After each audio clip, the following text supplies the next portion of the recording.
Hi, everyone, and good morning, good evening, good afternoon, depending on where you are in the world. Very welcome to this slightly spontaneous live stream that me and Ben have put together. I want to start by explaining a little bit what it is you're seeing because we are broadcasting this on all three channels, both Captain Speaking, Mentor Now, and Mentor Pilot. And the reason we're doing that is because we want to reach as many of you as possible. I am here today because this incident that has just happened on the 21st of September in Nice has apparently stirred up quite a lot of feelings. I'm getting emails from left, right, and center about this, and I understand that when I read what the press is writing about it. There's no question that there has been a very close call in Nice on Sunday. And what you are seeing right now is a version of our podcast, Captain Speaking, that actually has its own YouTube channel, but you can also find it anywhere where you find your favorite podcast. And it's always me and Ben, who's just about to introduce himself. We are there and we are always going to be talking about things like this, but in a very unscripted manner. So what you see here is what you get. And Ben, do you want to say a few words of who you are? Yeah, good evening, everybody. My name's Ben, good friend of Petter's. We've been working together in the aviation world, but obviously a lot more recently in the YouTube world as well. But like Petter, I am a 737 captain. I'm a Boeing type rating instructor and examiner, and Petter and I have worked in numerous ways. But here tonight, we're going to unpick what we know so far, which isn't much, but we're going to unpick and kind of get rid of any myths that may be out there and try and explain what happened on that night. Yeah, and it's super important to point out here that there's not even an interim report on this incident yet. And the only reason that we are able to discuss this and to show what we know so far with you is because no one was hurt, right? At least not physically. So without further ado, let's have a discussion about what we know so far. So Sure.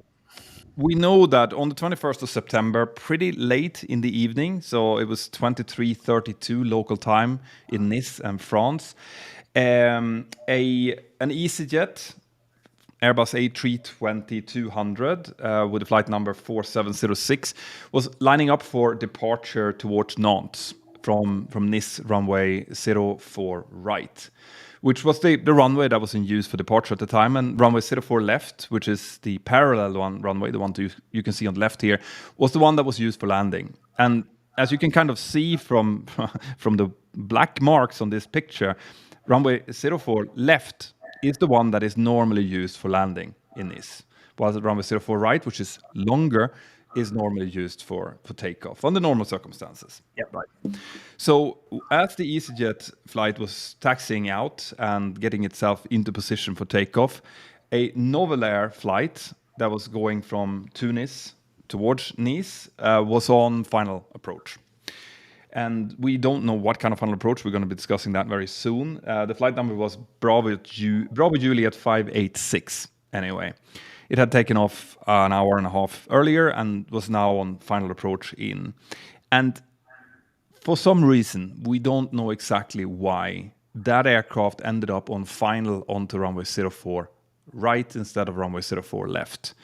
And it proceeded all the way down to what we can see according to Flight Radar 24 and other ADS-B services, down to an altitude of only around 50 feet over the runway before it initiated the go-around. Now, for context here, first of all, Flight Radar 24 has gone out and said that they cannot guarantee the accuracy of the altitude that close to the ground, so it can be plus minus 25 feet from what's indicated on their applications, which means that it could have been anything from 75 feet down to 25 feet.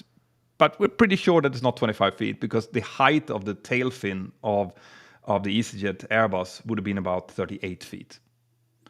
So no matter what, where this happened, if it happened at 75 feet or 50 or even lower than that, this was an incredible close call. We haven't seen any ATC or listened to any ATC recordings for it, so we don't know what kind of clearances were issued from Nice Tower. But we do have some initial reactions from passengers on board, and what they thought that they felt, and they thought that they felt turbulence in the aircraft, in the EasyJet aircraft. They thought they felt the turbulence of the Novel Air flight overflying them. We're a little bit skeptical about that, for the simple reason that if you're standing on the ground, you won't feel that much vibrations, even from aircraft, taking off on a parallel runway very close to you. So it's a possibility that maybe the aircraft was actually starting to roll, and that the pilots in the front stopped rolling when they realized what was happening, and that was what people in the aircraft was feeling. But again, we don't really know for sure. What we do know is that the EasyJet flight stopped. They taxied back again into the terminal, disembarked the passengers and canceled the flight. And the Novel Air flight did a normal go-around, and then they came back in for another successful landing attempt, and everyone landed safely. So we know that much. Yeah. Right. The rest is kind of up in the air still. But why are we doing this, Ben? Why are we doing this podcast, do you think? Well, there's a number of reasons, I think. There's a lot of people asking questions. You're getting a lot of questions. I'm getting a lot of questions on what we think about this. There's also a lot of nonsense being spread around online, as you often do see from mainstream press when it comes to reporting on aviation incidents. One such example said that both aircraft was packed full of 300 people. I'm yet to see an A320 with 300 people in it, but there's a lot in there. So I think the main reason today is just to shed a genuine light on what we do know, what kind of these procedures are, how we fly them, what threats and challenges we face when we're flying these types of approaches, because it's a very non-standard approach into Nice. I've flown it many times. We can just kind of take this apart so you can make your own decision. Correct. So obviously the BEA, which is the French Aviation Authority, has opened an investigation into this. They're classifying this as a serious incident, which they definitely should. And that means that there will be probably an interim report coming in about 30 days or so. And then we're going to have a final report happening generally for something like this, maybe within a year or so. Yep. When they have investigated everything. But because we never speculate, or we try to avoid it, and we just don't know here, what we can do is we can have a look at, you, for example, Ben, have actually flown into Nice. Yeah. So we can have a look at what kind of procedures are available and compare those with what's on Flight Radar 24 and see if, what kind of approach would this Novel Air flight have done. And also, there are many possibilities here. This could be human error of one sort or another, but that could be both in the cockpit and in the ATC tower. So there are many possibilities of what could have led to an aircraft doing an approach into what was obviously the wrong runway in this case. But let's have a look, shall we, on the ADS-B data that we have for the Novel Air flight and have a look at what it looks like. Yeah, if we can bring that up on screen now. So what you're seeing here is, there's obviously a couple of traces here, but the first approach that they flew was the inner green line, if you like. You can see Antibes and Cap d'Antibes there, the little bit of land that sticks out. The normal approach into Nice in good weather is just east of that, which is this inner line that you can see. And then you position in the bay onto the extended center line of normally runway 04 right. And that's what you're seeing here. And as you can see, if you kind of look closely at that final approach, that last bit of yellow going up to the runway, you can see it's a little bit wobbly, which might be indicative of a visual approach as the crew are kind of centering themselves onto that center line visually without the high-tech guidance of, say, an instrument landing system.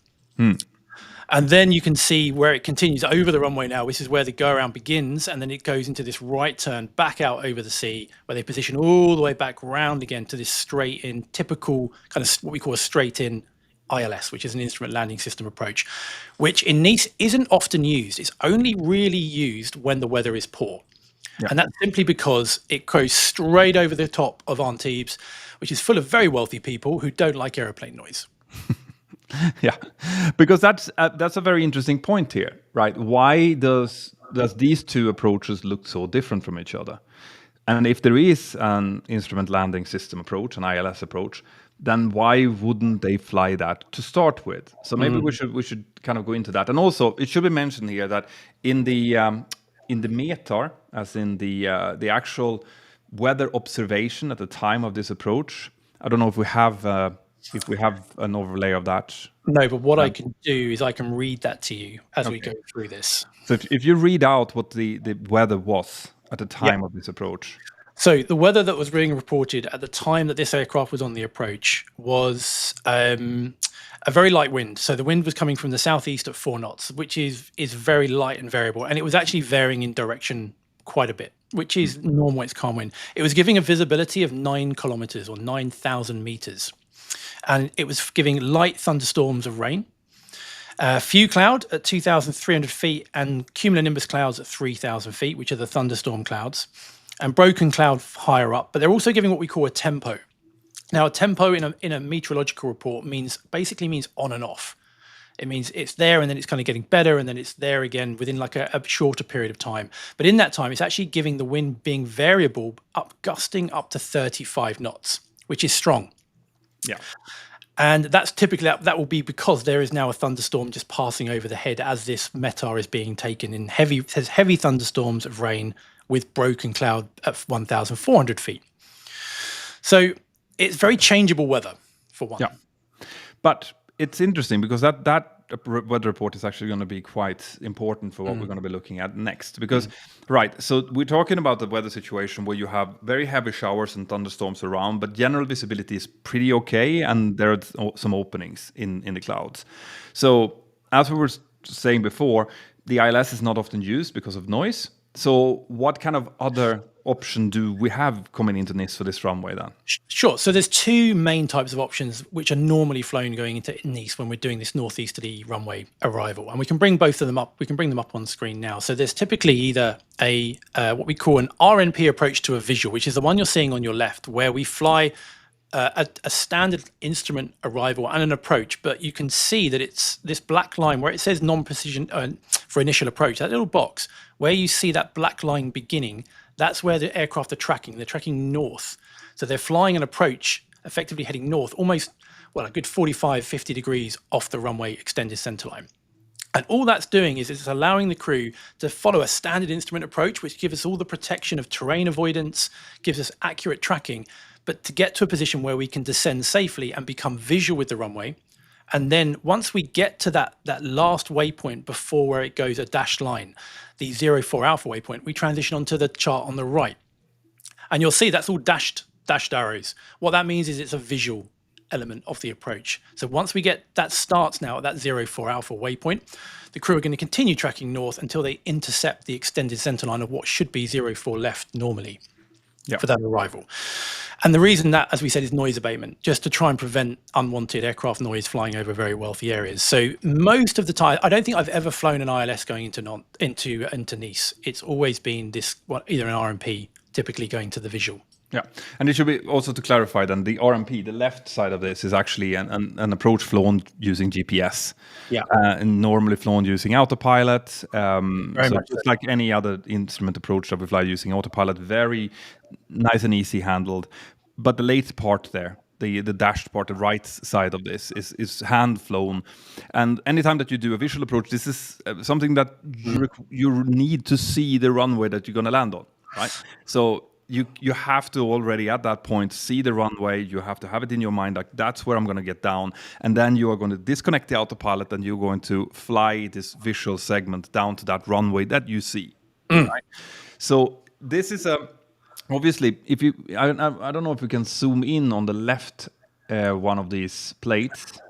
We might be able to bring that up in a moment, actually, but yes. Yeah. What you're going to say? Because what I would say on this one is that going into Nice, anyone has flown into Nice will know that the workload is generally a lot higher for the flight crew compared to going into, say, and what I call a normal airport where you have a straight-in approach.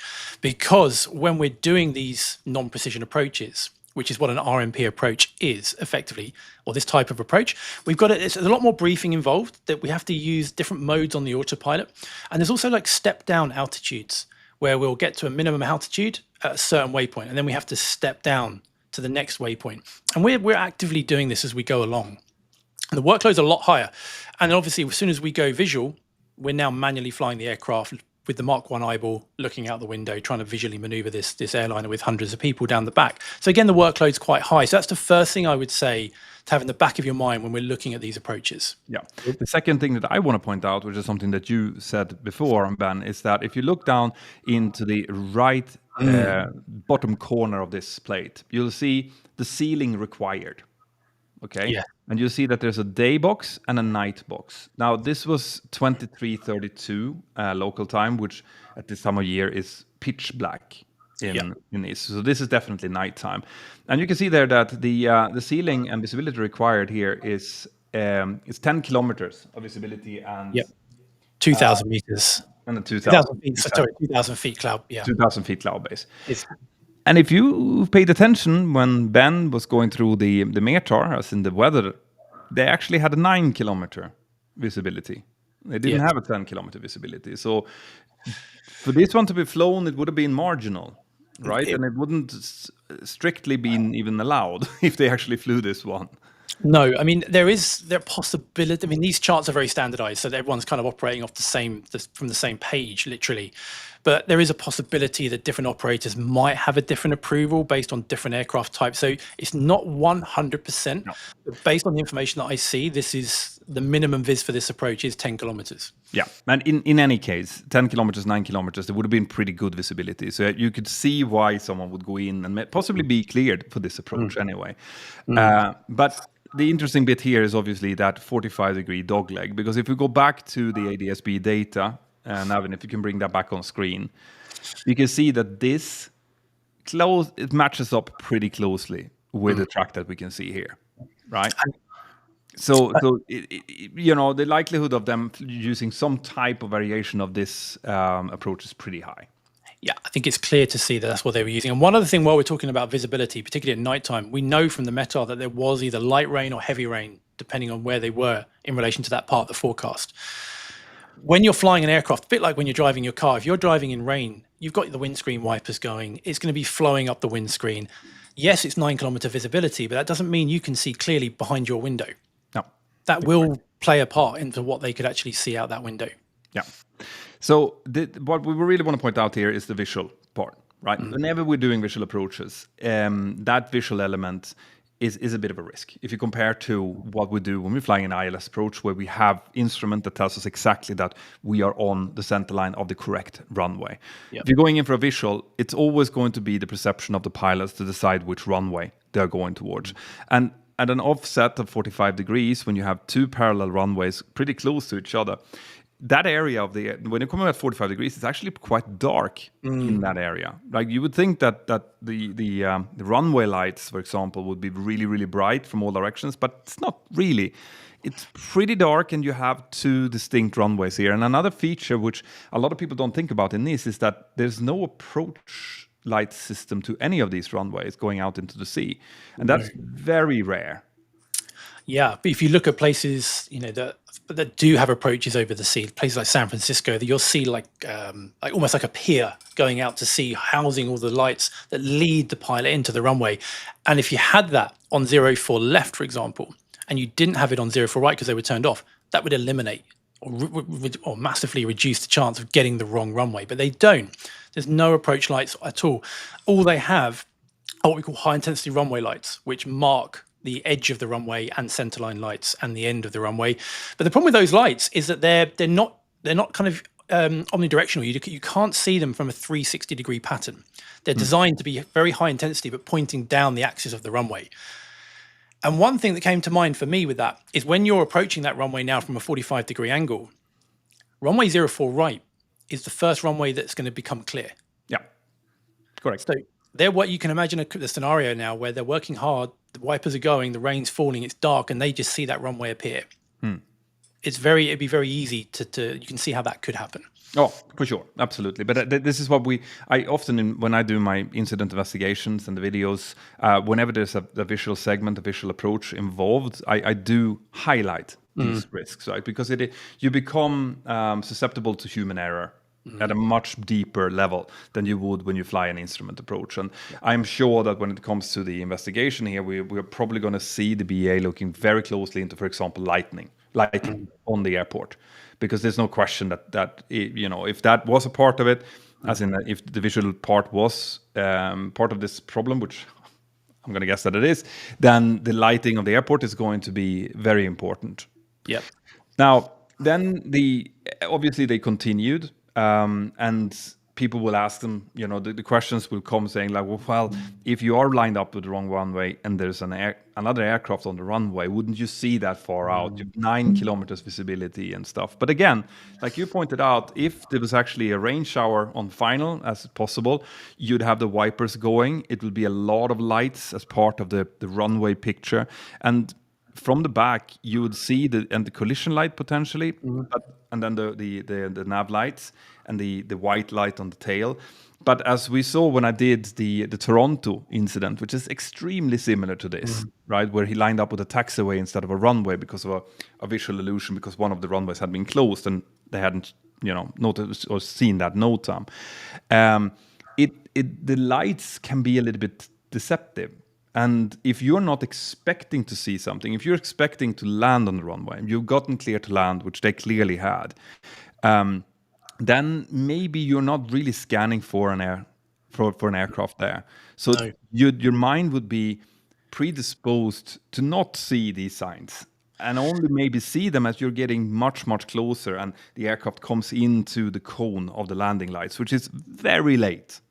It is really late, and you and I have both flown thousands of approaches where there's aircraft either landing in front of us 2 or 3 miles ahead, and it's not easy to see. Even in daytime, it's very easy for a white aircraft with grey wings to disappear against like a light-coloured runway that's 2 or 3 miles away. You factor in nighttime, it's almost impossible to see an aircraft until you're almost on top of it, I would say.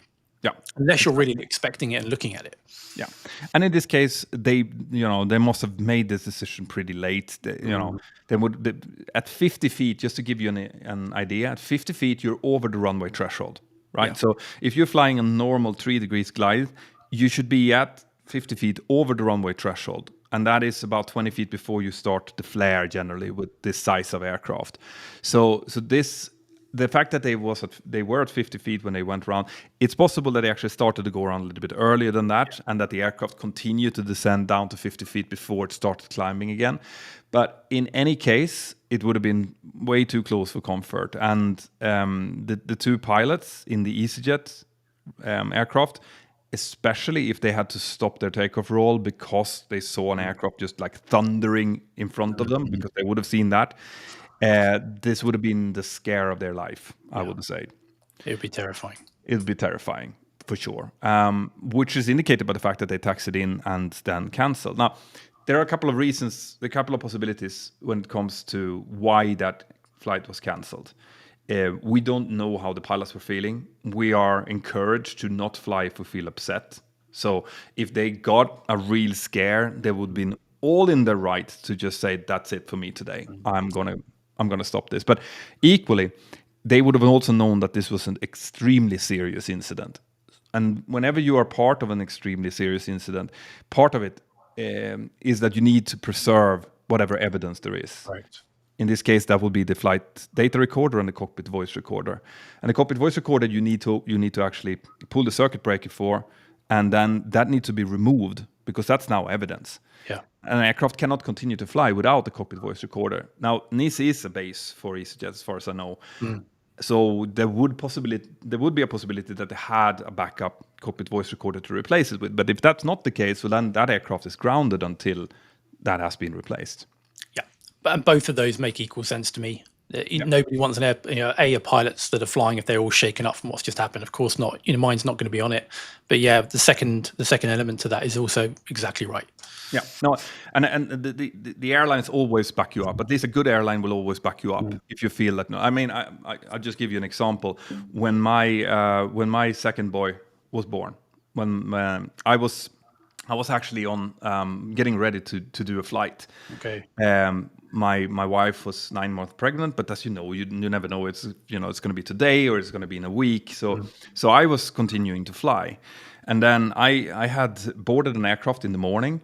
I had prepared to fly down to, I think, Paphos, which is a long flight from Stockholm, where I was based. It's like a 4:20 flight one way.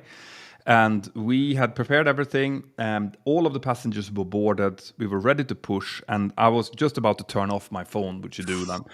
And as I was about to turn it off, it rang, and I looked down, and it was my wife. So I took it, and she's like, he's coming now.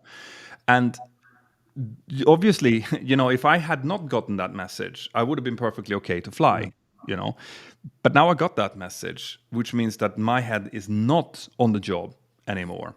And I knew as soon as she said that I cannot fly now. This is impossible now. So I called my employer up, the ops controller, and said, listen, this has happened. My wife is about to give birth. I'm sitting here with a full aircraft. We're 5 minutes away from pushing, but I cannot fly. I have to offload myself. And there was not a question. No.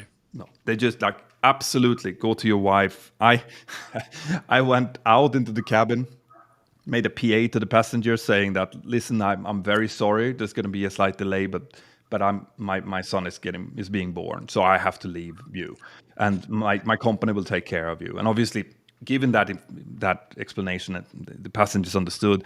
And what happened was that we just rolled over. So there was, captains coming in. They were supposed to do a slightly later flight. They just jumped onto mine, did mine instead, and rolled the delay on, and then flew in a captain from London, actually, who did the last wave. So the delay was not that bad, but it goes to show that the airlines will always support your pilots, or should always support the pilots if they come in with a valid reason not to fly.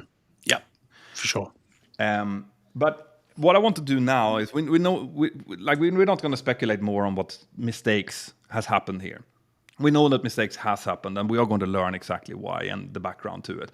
But what I wanted to focus on is the kind of barriers that we have in order to keep these things from happening in the first place. So if we start by looking at the barriers that we pilots have to make sure that this doesn't happen, what comes up in your mind?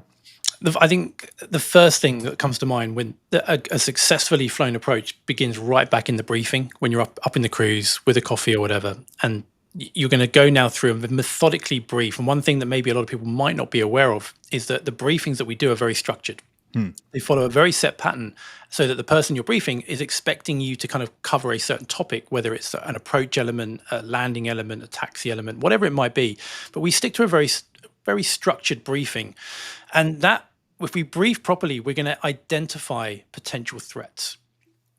And a threat is something outside of our control, potentially, that could cause an error on our part. So when we're looking at a threat, we're gonna then identify it. So we're recognizing it for one, and then we're only doing really half the job if we're talking about a threat. Because when we're talking about a threat, we've got to be speaking about what we're then going to do to mitigate that threat. So one of them might be the lack of approach lights. There are parallel runways, a lack of an approach lights. That's outside of our control. We can't do anything about that, but it could lead to an error. So what are we going to do to mitigate that? And then we will have a discussion, and we'll look at what tools we have to try and prevent that electronically in our flight deck, and also the awareness that we share between both of us, that we're now aware that this is a threat, that we could identify the wrong runway. So we're going to be on it when we're actually identifying it. Right, which is something that when you're doing approaches into parallel runways, you always brief. Right, there's a list of threats normally if you have an airport brief, for example, that states parallel runway operations. So it should be at the top of your mind as there is a possibility to make this mistake. How do we, what happens? We verify what clearance we've gotten, and we verify that we're on the correct approach path. So an accurate briefing, especially when you're doing a visual approach, is extremely important. A lot of people think that it's easier to fly a visual approach because, now you don't have to worry about all of those pesky instruments and stuff. You can just disconnect and kind of hand ring it in. But the fact is that because the threats are higher, because you have less backup, it's actually more important to do a proper briefing when you do a visual approach than if you do a standard ILS approach, for example. Yeah. So I absolutely agree. The briefings would be the first barrier. Now, second barrier, in my view, would be we do have loads of different tools in the cockpit to help us here. So we have things like fix pages, at least on the Boeing, that you can enter the runway into and extend the descent line. That's very helpful when you do a visual approach into parallel runways, because you can clearly see that, if you're off to the right, like in this case, you will see that the descent line that you're supposed to follow is to your left on your navigation display. So it looks really weird, and the pilot monitoring will be able to see that very clearly, even if the pilot flying is focusing outside. Yes. And And that could be something that when we're talking about threats, you could then, okay, right, how do you think we can mitigate that? The Petter would then go, look, let's put this into our fixed page. So we're on our navigation display now. We're going to see a visual representation graphically on our navigation display. And we need to be lined up with that particular graphic to make sure we're on the center line. And if we're not, then tell me. And now we've helped mitigate that. So that's exactly one of the tools we have. And then we have something that at least I think is brilliant, which is in the Boeing it's called the RAAS, the RAS system, which is runway awareness and advisory system. Yeah. And the RAS basically tells us, it's set up so that it uses GPS positioning and it feels, for example, which runway we are approaching. So it will give automatic callouts, approaching runway 04 right, approaching runway 04 left.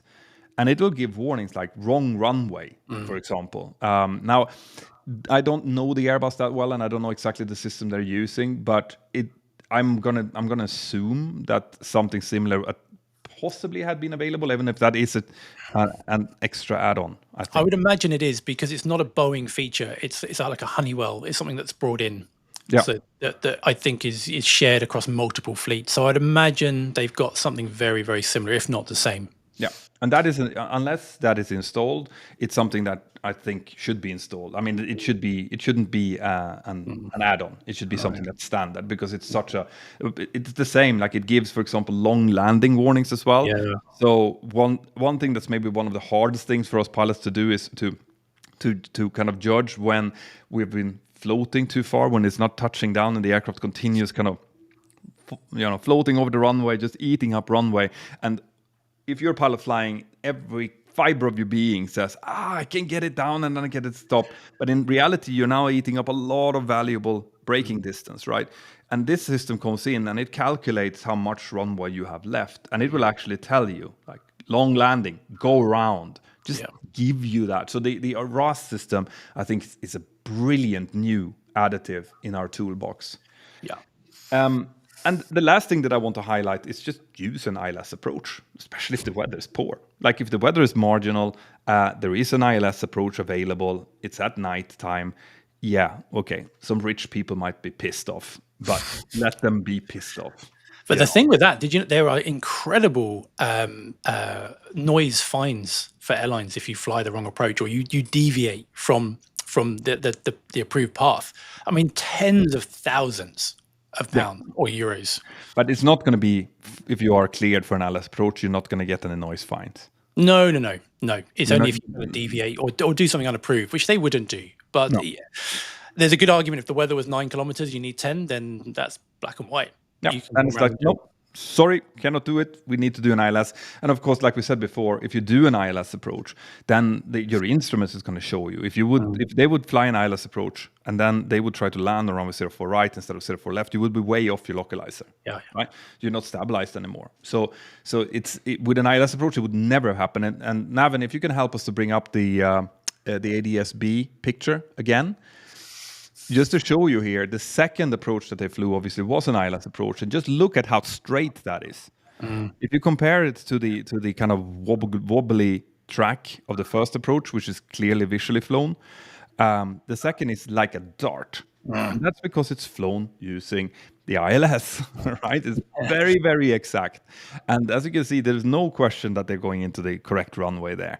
While if you can actually see that the initial part of the turn kind of looks like, on the first approach, it kind of looks like it was going towards the correct runway, but then it makes a bit of a nick over to the right. So it's going to be super interesting to hear the voice recordings in this incident, like to hear what actually went on here, because I think this is going to be one of those that we can learn a lot from once the investigation is on the way. Yeah, for sure. And the fact that nobody was hurt, it's just a free lesson, isn't it, for everybody? Exactly. And that's exactly how we work in aviation. Like, this is why I love this. And this is why I thought it was important to do this live video as well, because we can use this, even if we don't know exactly what happened here, we can do live videos like this where we explain, okay, so how do pilots react and how do we think and where are the threats and barriers in situations like this? And hopefully someone who's sitting out there listening to this will learn something even from that. even before we have the report available to us. Now, ATC, let's say that this was an ATC problem then, that they were cleared for the incorrect runway, which is a possibility. You know? What kind of barriers do we have when it comes to ATC? With ATC, I know they're a radar environment in Nice, so they would have a radar return in their tower. They would see on that, they would have a drawn extended center line, a bit like we have on our navigation display. And then we would have a radar plot, our radar return of where that aircraft is in relation to the airport. But particularly a tower controller, they're not looking at that. A bit like the pilots on a visual approach, tower controllers are more looking out the window, controlling outside of their airport. But they do have radar inside their tower, which they could reference. So there is that. They all output the ATIS, which is an automatic terminal information service, which is the weather that the tower put out to pilots, and they update it every half an hour, and it will give them the runway in use. Typically, for arrivals, expect runway 04 left, or right, depending on whatever it was. So this can help either confirm what they were briefing, or actually go, hang on a minute, they said 04 right. We were planning on 04 left, or vice versa. Exactly. And if you're used to flying into Nice, if they would have been cleared for runway 04 right, only that would have been cause to ask, confirm? Yeah. Confirm 04 right, because we never land on 04 right ever. It's rare, and even in the charts, it says to you 04 left is the preferred runway for landing. It does happen sometimes on 04. I've been there before where there was work in progress on 04 left, so they only had one runway. So it's used for landing, but everybody knows that goes in there that 04 left is the preferred arrival runway. So it should trigger. Hang on a minute, why 04 right? Exactly. So yes, even if an air traffic controller would make a mistake and clear, because that would have been a mistake, if they would, you never know, someone says the wrong, 04 right instead of 04 left, it can happen. But even if that's the case, there should be barriers in there that would stop pilots, at least get pilots to question it. So like I said, in this case, obviously, it was way too close to comfort, and one of the reasons that we want to discuss this is because these kind of close calls are kind of on the rise. We've seen several of them happening in the United States over the last couple of years, and now this one is in Europe. So this obviously has to do a lot with the fact that there's more and more air traffic, there's more and more congestion. Probably not the case at 11:30 at night in Nice, but there's no question that we as an industry need to start taking this very seriously, because there's only so many close calls before there's actually a real accident, which we saw obviously in the DC mid-air collision that happened in January. So this is something that we are taking serious, and I'm gonna hesitate to guess that there's going to be restrictions to that visual approach. Yeah, I think so. The other thing that you mentioned there is it was 11:30 at night. These were acclimatized crew. This is midnight. Their potentially fatigue plays an issue here. Crew could be tired. It's hard to know. We don't know what kind of duties they've had before. If this was the last sector of a long day, for example, those are the kind of things that definitely play a part as well. So as always, there's loads and loads of stuff that plays a possible role here. But those are the things that I felt like we needed to discuss. It would be really interesting to hear now, because we are doing this live. If anyone out there have any questions, if you send in your questions now in the chat, then we can take a few of them to answer before we finish off this live. There's a good point here by JDorg0302. He was saying that he's surprised that ATC didn't notice the misalignment. And that's a fair comment. But I think one thing I would say is because these parallel runways are actually very close to each other, and particularly you factor in a bit of a crosswind because that wind was gusty, an aircraft can kind of be crabbing or pointing in a different way. It can be very difficult from the ground to judge that lateral distance between an approach on one runway, particularly at nighttime, and an approach on another. Yeah. So yes, you'd hope it would happen, but I can understand how that could easily be not seen. Oh, absolutely. It looks easy, but it's definitely not. No. Let's see. Is there anything else that pops up here? We had a super chat question, which we do thank you for. That's good support of the podcast specifically. Any plans to have Captain Steve on the podcast? So we are actually going to start taking guests onto the podcast. right? And again, if you're watching this on Mentor Pilot or Mentor Now, I hope that you have subscribed to the Captain Speaking podcast. It's a separate YouTube channel, right? And what you're seeing here now, me and Ben kind of just talking about stuff that we love and stuff that we want to explain. That's what you get on the podcast, right? Normally about an hour-long episode. So go and subscribe to Captain Speaking if you haven't already. And we are going to start having guests. There's some quite cool guests lined up, actually. We haven't decided when we will start that yet, but it's going to come very soon. Now, Captain Steve is not on that roster, but there are some other really cool people that I think that you're enjoy hearing from. Very, very cool. Let's have a look. So there's some questions here. Let's have a look. So Geeky Tim. Hi, Geeky Tim. Question. ILS approach. Why are rich people more important than the rest when it comes to aircraft noise? Surely the most suitable route should be the used one. I think that's what we kind of say in a briefing when we've got to do this massively long briefing to do this visual curved approach. Money talks, I guess. Well, and also to be perfectly honest here, there are a lot of areas where there's not rich people that also get these noise complaints quite often. True. In Barcelona, for example, there are these noise monitoring stations everywhere, and it has nothing to do with income. It has just to do with not disturbing people's night sleep. So yes, in around Nice there are a lot of rich people, but it doesn't necessarily impact this, even though it's fun to say. Right, so there are some people that are saying that there's a possibility that this was not an ILS, but that was there was an RMP approach, which is perfectly possible, right? But it doesn't really matter. It's the same principle. If they flew a GPS guided RMP approach in for runway 04 left instead, it would have also guided them down to the correct runway. So an ILS and RMP, it doesn't really matter. No, and I think all of the RMP approaches that they all kind of terminate on that base leg point, which is where you turn final. There's nothing that really takes you in.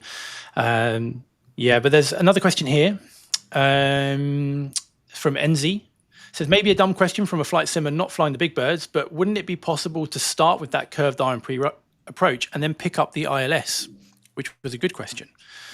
In other words, once we kind of get to that visual point, have the ILS tuned, and then you can position onto it. Now, that's a very good question. And on 04 left, believe it or not, that is actually what we do in my operation. If it's working, we will have that ILS tuned. Because although we're not going to actually officially track it, we'll see when we're on the center line. We'll see when we're on the correct approach. It's just another tool in our arsenal that we can use. But on 04 right, often that might be turned, it could be turned off. Same with 04 left. So they may not be operating, or they may not have just had it tuned. So it depends on that local operator, but you're exactly right. That would really help, and something that I personally use going in there. Oh yeah. And there's no reason not to use any aid that is available. You should use it for sure. Yeah. People are asking, was there any contact? No, as far as we know, there was no contact between the two aircraft. So it was just a very, very close call. But it's among the closest calls that I've ever seen. Yeah. If this could be as close to a couple of meters away, right? And people, these aircraft are flying at 200 kilometers per hour as it's coming in for approach. So if you coming in with a 70-ton aircraft at 200 kilometers per hour, you don't want to have a couple of meters only. And because it descends as part of the missed approach as well. So this was a serious one for sure. And when I saw this, I was being sent loads of questions and stuff on social media, which I love, by the way. That's the way that we find some of our discussion items. I first thought, this is just the press. They're building a hen out of a feather here, and it's a go around, yada yada yada. That happens every day. But then I started looking into it. I started looking, and I started to get ADS-B data from it, and I realized no, this is not good. This is not at all a standard go around. No. There's a really good question here, actually, Petter, from Benoit, saying that wouldn't TCAS be able to report the traffic, knowing that one aircraft is still on the ground and the other is at a low altitude? And that's a really good question, because TCAS, for those of you who maybe don't know, is a traffic collision avoidance system, which is an incredible system that's massively enhanced safety over the recent years. But it shows other aircraft where we are, and it shows us where other aircraft are. And if we get too close, it will come up with a warning. It will come up with a climb or a descend. And what Ben was saying there is, why would that not save it? Well, the problem with that is once we get once it's closer to the ground, a lot of the warning systems are no longer active, particularly when you're that close to the ground. They become deactivated essentially. So when you're that close to the ground, you probably won't necessarily get the advisories that you would do if you were up at 2,000 feet. You wouldn't, like below 1,000 feet, you wouldn't get an RA, and I think below 500 feet or something like that, you wouldn't get an oral traffic warning. You'll get traffic on It'll come up on the navigation display. So it'll say traffic, but then again, it's not that uncommon that you'll get that from people that switches on the transponder standing on the holding point, waiting to enter the runway for departure. Even Ranger vehicles have it, don't they? The yellow vehicles that drive around, they have a transponder you can see too. Yeah, so that would definitely not have brought up much attention. Like TCAS is built to avoid collisions in the air, not ground collisions per se. J Baker 88 is asking what's RMP. Sorry, that's required navigational performance. It's basically a GPS approach. Yeah, so there's no external transmitters on the ground that will transmit like a beacon that you then track. This is all built into the aircraft using GPS data. Yeah. So Vlad Masi is asking, hello, if the runways are so close together, why would there be an aircraft on the runway and one landing on the other? Well, that is something that it's up to each airport to apply for. First of all, there is standard separation between the runways. All right. So providing that the runways are a certain number of meters apart, which I can't remember exactly what it is now, you can have parallel runway operations with coming in and landing from one and taking off from the other. And generally speaking, that's not really an issue, right? You can have problems, obviously, where one aircraft takes off and another one makes a missed approach and you get close to each other. But in those kind of situations, the airports have to apply to the authorities for an exception from certain rules. And if the authorities find that, yes, there are mitigation procedures, for example, the missed approach is turned away from the other runway or something like that, then it's approved. And we see that in many, many runways around. Yeah.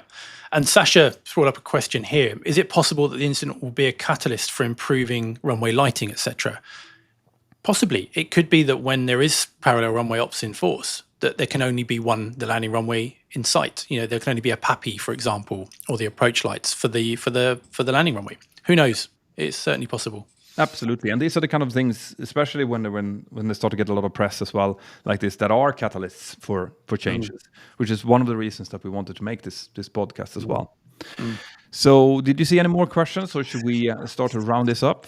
I think that's pretty much it here. I mean, Juanfra here has just got a similar thing that we spoke about, saying, can you do an ILS approach if they clear you for a visual? Well, if it's a straight-in approach and the ILS is working, then certainly you could use that. But the problem with, as we've said, for 04 right, maybe the ILS wasn't working. We don't know, but it's certainly possible. But also, this is also important to remember that air traffic controllers are there to help and to facilitate the air traffic, right? So as a pilot, you can always request it. Yeah. You can come in and you can say that, for example, in this case, the weather is not great. I'm not comfortable with doing the visual. I request the RMP or the ILS approach if it's available. And ATC will generally accept that. There might be a slightly longer vector, for example. It might take a little bit of time. But I've never been denied an instrument approach if I wanted it. No, me neither. So I know who you're pretending I am that is asking a question. Okay. I was wondering where that was going. Yeah, why would 04 right come into sight first after the 45-degree turn? And that's because if you're coming from, in this case, from the east, southeast in this case, the runway 04 right is closer, right? So it's going to be the one that comes up first, especially if you're in a heavy rain shower. It's closer to you coming from that direction than 04 left is. Yeah. You can, this one you can see it if you come. You'll be coming from the right, effectively, on this picture. Turning in towards the runways here, and it's also longer. So, it is longer and closer to you, so that would make sense. Yeah. So Neo Karen is saying, what drives me crazy in this is how fast they can decide to change the runway, and not just which one, but the actual direction of landing. Yeah. Don't get me started on that. Amen to that. That and Marseille. If you're listening, you need to sort that out. Yeah. It's not good. No, it's just not okay. Because as you can hear, we've just gone through how important it is to do briefings and how we go into all of the details and all of the little minute things that you need to think about for each runway. Now imagine that you're coming in, you've briefed all of this, you're just about to start the approach, or you're a bit out and you're preparing for it, and then they say, oh, by the way, we've not only changed runway, we changed runway direction as well, for no particular reason.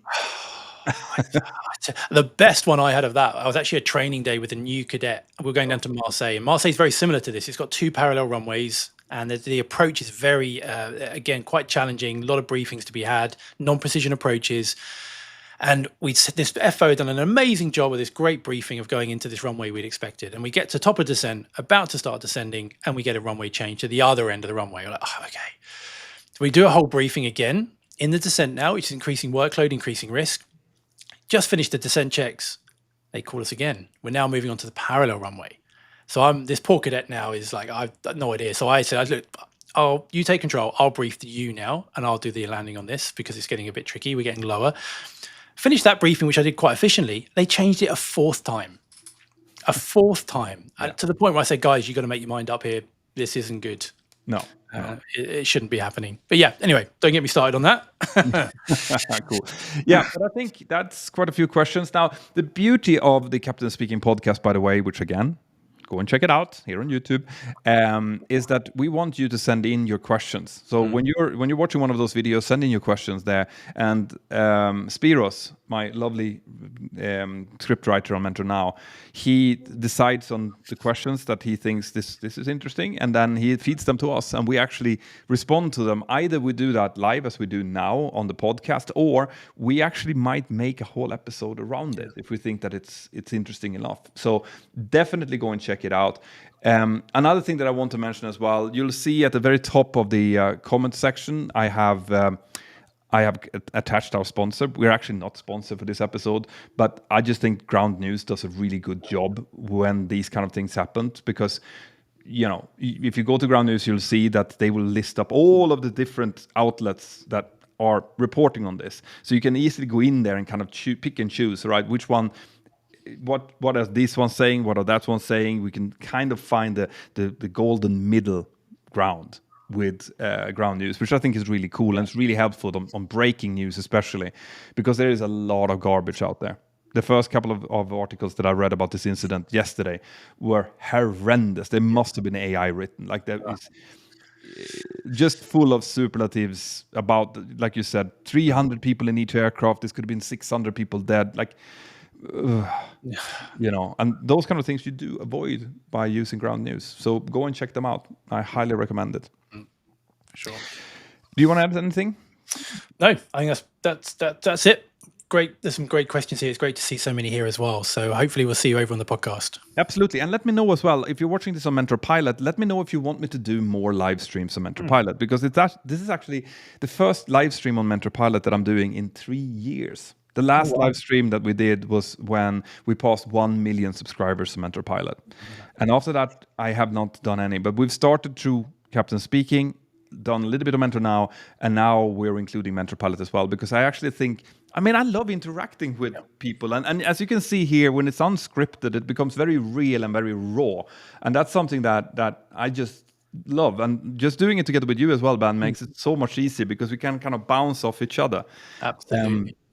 It's super, super nice to do, and it doesn't, like, I would love to do more of it. So if you guys are watching this and you think that's a good idea, let me know, and we will certainly do more of them, especially when stuff happens out there that you can maybe want to get explained.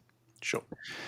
Good. And on that note, I want to say good night. I'm going to go home. I'm actually doing a podcast interview with the captain of Qantas Flight 32 tomorrow, Richard de Crespigny, on his podcast, which is called Fly, by the way. So you should check that out when that comes available.